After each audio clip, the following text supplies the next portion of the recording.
తమ ఆందోళన, ఎందుకంటే వీళ్ళందరూ 3:30కే వెళ్ళిపోవాల్సినటువంటి వాళ్ళు, 3:30కి వెళ్లాల్సినటువంటి విద్యార్థులందరూ కూడా ప్రస్తుతం అయితే ఇక్కడ కూర్చుని ఆందోళన చేస్తున్నటువంటి అయితే పరిస్థితి అయితే కనిపిస్తుంది.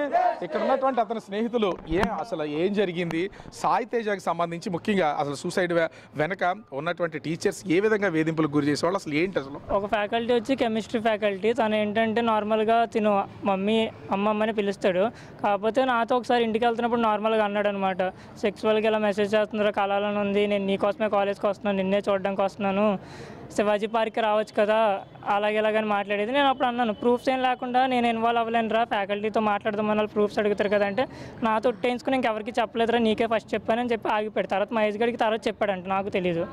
అయితే నేను ఆ రోజు కామ్ అయిపోగా తర్వాత ఇంకో మేడం, స్టాట్ మేడం, ఆ స్టాట్ మేడం ఏంటంటే స్క్వేర్ షీట్స్ రాసిన స్క్వేర్ షీట్స్ అలా కొట్టాడు, మళ్ళీ రాయించడం. రేపే మాకు ప్రాక్టికల్ ఎగ్జామ్ ఉంది, ఈ రోజు కూడా కొట్టేశారు. వాళ్ళ పేరెంట్స్ వస్తే అప్పుడు కరెక్షన్ చేశారంట. అంటే కరెక్ట్ రాసిన రికార్డ్స్ అన్నీ కూడా పర్ఫెక్ట్గా ఉన్నా కూడా కొట్టేయడం అంటే వేధింపులకు గురి చేయడమేనా? అవును, కరెక్ట్గా రాసినవి కొట్టేశారు. నాకు కూడా దగ్గరగా 30 షీట్లు కొట్టేశారు. అవి కూడా నేను అలా రాసుకుని వచ్చాను. ఇదిగోండి ఇక్కడ. ఎందుకు మీ షీట్స్కి సంబంధించి ఒకసారి నేను ఈ షీట్స్ని కూడా చూపించే ప్రయత్నం అయితే చేస్తాను.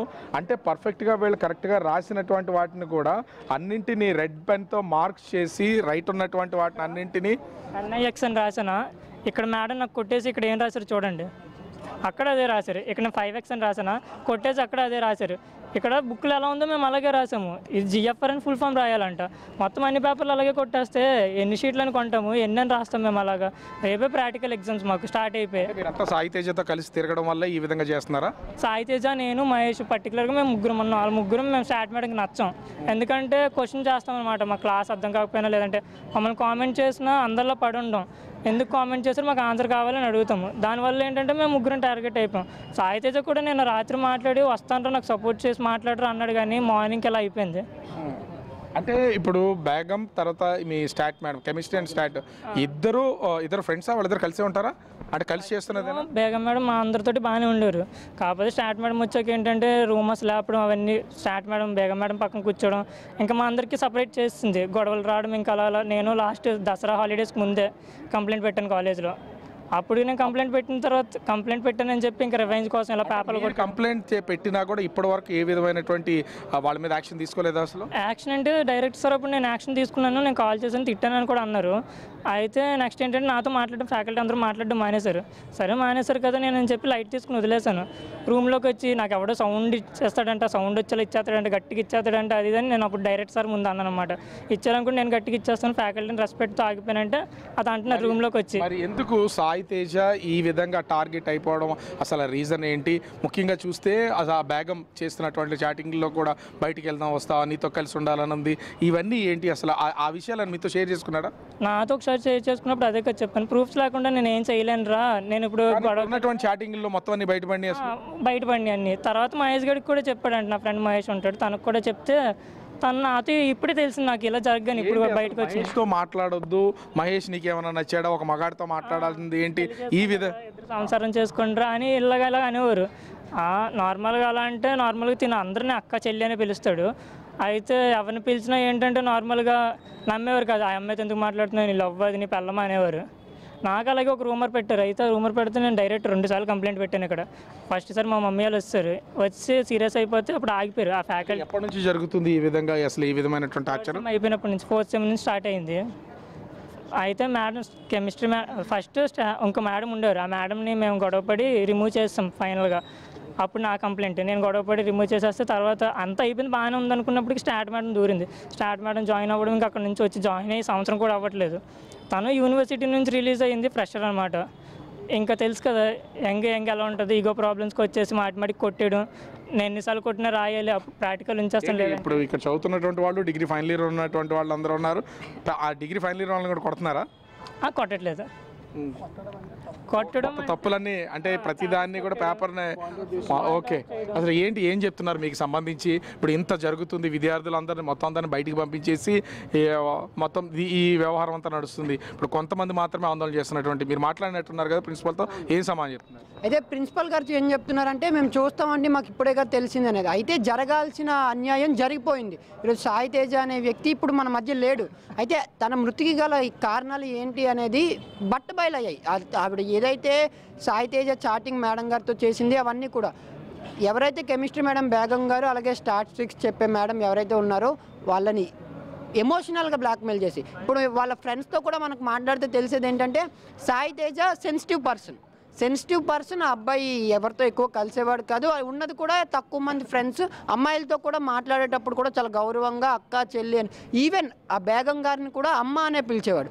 అయితే వాళ్ళ ఫ్రెండ్స్తో ఎక్కువ ఉంటున్నాడు అని చెప్పి నువ్వేంటి అబ్బాయిలతోనే తిరుగుతున్నావు, నువ్వు అబ్బాయిని ఏమైనా పెళ్లి చేసుకుంటావా అని మాట్లాడడం. వాళ్ళ అబ్బాయితో పర్సనల్గా నాతో శివాజీ పార్క్ రావచ్చు కదా, మా ఆయన కంటే నువ్వే నాకు ఎక్కువ అనే మాటలు కూడా ఈ విషయాలన్నీ కూడా సాయి తేజ వాళ్ళ ఫ్రెండ్స్కి చెప్పాడు. అయితే నిన్న రాత్రి కూడా సాయి తేజ వాళ్ళ ఫ్రెండ్స్కి ఫోన్ చేసి నాకు రేపు కాలేజీకి రావాలంటే భయంగా ఉందిరా, మీరు నాకు సపోర్ట్ చేయండి, నేను అడుగుతాను, ఎలా అయినా అడుగుతానని. అయితే ఈలోపు ఆ అబ్బాయి మానసికంగా ఏం ఆలోచించాడో ఆత్మహత్యకు పాల్పడ్డాడు. అయితే ఇప్పుడు అఖిల భారతీయ విద్యార్థి పరిషత్ స్టూడెంట్ ఆర్గనైజేషన్గా మా డిమాండ్ ఏంటంటే ఈ కేసు ఏదైతే ఉందో దీన్ని సిపి గారు ఆయనే స్వయంగా దీన్ని ఎంక్వైరీ చేసి సాయి తేజ యొక్క మరణానికి కారణమైన ప్రతి ఒక్కరు, ఇది ఆత్మహత్య కాదండి, ఇది ఖచ్చితంగా హత్య. ఆ అబ్బాయిని ఎమోషనల్గా బ్లాక్మెయిల్ చేసి సూసైడ్ చేసుకునేలాగా ప్రేరేపించారు వీళ్ళే. ఒక పక్క అబ్బాయిలతో మాట్లాడితేనేమో నీకు అబ్బాయిలు అంటే ఇష్టమా అని చెప్పడం, ఎవరితో నువ్వు మాట్లాడకూడదు, నువ్వు మాతోనే మాట్లాడాలి, నువ్వు నాతోనే తిరగాలి అనే ద్వారంలో బేగం మేడం గారు అబ్బాయిని ఇప్పటి వరకు హింసించారు, మానసికంగా హింసించారు. ఆ హింసను తట్టుకోలేక అబ్బాయి సూసైడ్ చేసుకున్నాడు. మా ఓన్లీ డిమాండ్ ఏంటంటే ఈ కేసులో ఏ పార్షియాలిటీ లేకుండా ట్రాన్స్పరెన్సీగా ఈ మొత్తం కేసు ఇన్వెస్టిగేషన్ చేసి ఎవరైతే బేగం గారు ఉన్నారో అలానే స్టాట్స్ మేడం ఉన్నారో ఈ కాలేజ్ మేనేజ్మెంట్ ఉందో వీళ్ళందరి మీద కూడా క్రిమినల్ కేసులు పెట్టి వీళ్ళందరినీ కూడా అరెస్ట్ చేయాలి. అరెస్ట్ చేయలేని నిమిత్తంలో ఈరోజు సాయి తేజ అయ్యాడు, రేపు ఇంకొక అబ్బాయి అవుతాడు. ఈరోజు ఈ అబ్బాయి ముందుకొచ్చి ధైర్యంగా మాట్లాడుతున్నాడు, ఈ అబ్బాయిని టార్గెట్ చేస్తున్నారు ఇక్కడ ఉన్న ఫ్యాకల్టీ మొత్తం. ఒకటి సాయి తేజకి సంబంధించినటువంటి చాటింగ్లో కూడా నేను మా చెల్లితో రాయించాను, మీరు చెప్పినవన్నీ రాయలేకపోతున్నాను, మొత్తం అన్నీ ఎన్నెన్నిసార్లు రాయాలంటే అసలు రికార్డ్స్ ఎన్నెన్నిసార్లు రాస్తూ ఉండేవాడు, చేతులు నొప్పి వచ్చేసేవి, చేతులకు బ్లడ్ వచ్చేసేదని చాటింగ్లో ఉంది. 5 సార్లు రాశాను ఈ పేపర్లో 5 సార్లు కొట్టేశారు, 5 సార్లు రాశాను. నిన్నే లాస్ట్గా కూడా కొట్టేస్తే నేను ఇంకా రాయలేను అన్న టైంలో వెళ్ళిపోతుంటే ఒక పేపర్ మళ్ళీ కరెక్షన్ చేసి ఇంకో పేపర్ కొట్టేసి ఈ పేపర్ ఒకటి రాసుకుని రా అన్నారు, అది రాసుకుని వచ్చాను. తర్వాత ఏంటంటే సాయి తేజది దగ్గర మొత్తం అన్నీ కొట్టేశారు. తనకి హెల్త్ బాగాలేదని తెలుసు, నాకు మామూలుగా హెల్త్ బాగాలేదని చెప్పాడు, కానీ అది నిజమే ఏంటన్నది తెలీదు. అయితే తను హెల్త్ బాగాలేదు నేను రాలేను కాలేజ్కి అని చెప్పి వేరే వాళ్ళతో రాయించారు. అదే మరి హ్యాండ్ రైటింగ్ పర్టికులర్గా తిన్న దాంట్లోనే చూస్తున్నారు. అందరు బుక్స్ చెక్ చేస్తే ఒక్కొక్కరు బుక్లో ఒక్కొక్క హ్యాండ్ రైటింగ్ ఉంటుంది, పర్టికులర్గా వాళ్ళదేం ఉండదు కదా, 4 ప్రాక్టికల్ ఒకటి ఉంటుంది, ఒకటి ఇంకోటి ఉంటుంది. తను టార్గెట్ చేసి అలాగా హింసించడానికి ఈ విధంగా చేశారా సాయి తేజాని? అంతే. అయితే మనం చూస్తున్నాం ఇక్కడ ఉన్నటువంటి కాలేజీకి సంబంధించినటువంటి విద్యార్థులు చేస్తున్నటువంటి ఆందోళన విషయంలో కూడా మొత్తం ప్రస్తుతానికైతే వీళ్ళందరూ సాయి తేజకి న్యాయం చేయాలి, అటు ప్రిన్సిపల్ వాళ్ళకి సంబంధించి అంటే సిపి దీన్ని సీరియస్గా తీసుకోవాలి, వీళ్ళ మీద క్రిమినల్ కేసులు నమోదు చేయాలని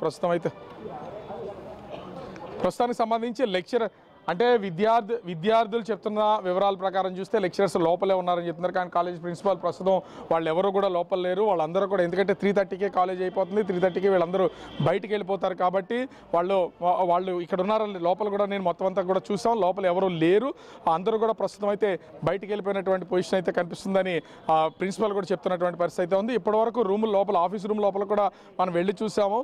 ఉన్నటువంటి 3 రూమ్స్లో 2 రూములు చూసాం, ఒకదానికి లాక్ చేసి ఉంది. ఆ లోపల ఎవరున్నారు, అసలు ఈ లెక్చరర్స్ ఇద్దరు ఉన్నారా లేదా అనేది తెలిసే అవకాశం అయితే ఉంది. ప్రస్తుతం ఇక్కడికైతే పోలీసులు చేరుకున్నటువంటిది అయితే ఉంది. ప్రస్తుతం పోలీసులు అయితే కాలేజ్ దగ్గర జరుగుతున్నటువంటి ఈ ఆందోళన నిమిత్తంలో పోలీసులు అయితే ఇక్కడికి వచ్చారు. పోలీసులు కూడా వీళ్ళతో దీనికి సంబంధించిన తర్వాత కాలేజీ యాజమాన్యంతో కూడా అంటే ఇక్కడ జరుగుతున్నటువంటి విషయంలో వాళ్ళైతే మాట్లాడే అవకాశం అయితే కనిపిస్తుంది. దీని తర్వాత అసలు విషయం పోలీసులు ఇన్వెస్టిగేషన్, ఎందుకంటే ఇప్పటికే ఎంవిపి పోలీస్ స్టేషన్లో కేసు నమోదు చేశారు కాబట్టి ఈ కేసుకు సంబంధించి మరి ఏం తెలుస్తారనేది మాత్రం చూడాల్సినటువంటి పరిస్థితి అయితే ఉంది. ప్రస్తుతానికి విద్యార్థుల ఆందోళన కొనసాగుతుంది. ఆ సాయి తేజకు సంబంధించినటువంటి మృతదేహం ఆ కేజీహెచ్ మార్చిరీలో ఉంది. వాళ్ళ కుటుంబ సభ్యులు అయితే అక్కడ ఉన్నారు.